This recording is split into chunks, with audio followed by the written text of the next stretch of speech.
Welcome to this rapid revision session on Malcolm X and the Nation of Islam.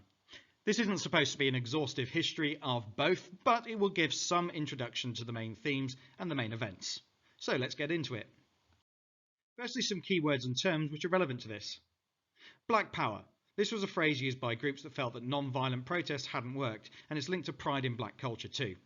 Again, a massive simplification, but that gives you the gist. Then the word militant. This is the use of confrontation and violence to support a cause. And, the one that's probably most relevant to the Nation of Islam, black nationalism. The idea that white people would never give black people equality, and so black people need to create their own separate nation and community. In its own way, this is a form of segregation, but on black people's terms. People who were frustrated with the slow progress of civil rights and felt that it would never work, sometimes turned towards these ideas. One of them was Malcolm X.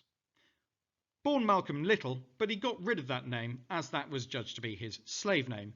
Remember that many African Americans can trace their ancestry back to kidnapped Africans from the colonial era, or people who were born into slavery subsequently. These enslaved people were given names by their masters which were not their true names, and unfortunately their original names have been lost to history. So people like Malcolm X decided to substitute their surname for the X, which represents that unknown ancestral name that came before. Malcolm X had joined the Nation of Islam, which believed in black nationalism, while in prison for burglary. The Nation of Islam grew very rapidly, from 500 people in 1952 to 30,000 in 1963, partly because of Malcolm X. He believed that non-violent protest didn't work, and that black people should fight back when attacked, and that white people would always view black people as inferior. So let's find out a little bit more about the Nation of Islam. So who were they? These were black Muslim converts. Their leaders were Elijah Muhammad and Malcolm X. One note though, Malcolm X became disillusioned with the Nation of Islam, as we'll find out, partly because Elijah Muhammad led what X felt was an immoral, un-Islamic life, for example his drug use and his infidelity. But strictly speaking, Elijah Muhammad was the leader of the movement, even if he's not as famous. Its aims were that they believed black people would never be allowed to be equal, and so they should create their own separate nation, which is known as black nationalism. Their tactics were militant, unlike the peaceful protests that we've been focused mostly on so far. They believed that non-violent direct action did not work. They were critical of leaders like Martin Luther King. They advocated violence, or at the very least, violent self-defense where necessary. Malcolm X said, by any means necessary. And what he meant was that black people should be entitled to use any tactics necessary to defend themselves. This inspired Black Power. Key campaigns that it was involved with include advocating black nationalism, and the key event is when, in 1964, Malcolm X left the Nation of Islam. Sadly, in 1965, Malcolm X was assassinated by members of the Nation of Islam. So let's have a look at the broad support for the Nation of Islam, or at least how broad it was. I wonder if you recognise this man.